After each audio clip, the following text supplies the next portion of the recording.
لا الہ الا اللہ لا الہ الا اللہ لا الہ الا اللہ۔ تیسرا مسئلہ کہ فرض نماز پڑھے بغیر، عشاء کے فرض پڑھے بغیر تراویح کی نماز میں شرکت کرنا جائز نہیں ہے۔ پہلے فرض نماز پڑھی جائے گی، پھر سنت 2 رکعت سنت، اور اس کے بعد تراویح کی نماز میں شرکت کریں، پھر جو تراویح رہ گئی ہوں ان کو بعد میں وتر کے بعد پورا کریں۔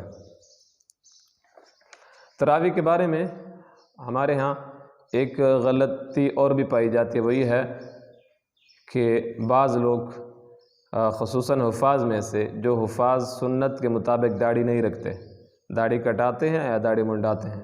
یاد رکھیں کہ ایک مشت سے داڑھی کو کم کرنا، کاٹنا یا منڈانا یہ حرام ہے اور ناجائز ہے۔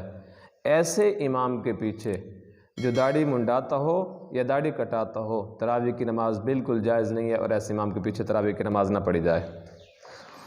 صلی اللہ علی سیدی صلی اللہ علی سیدی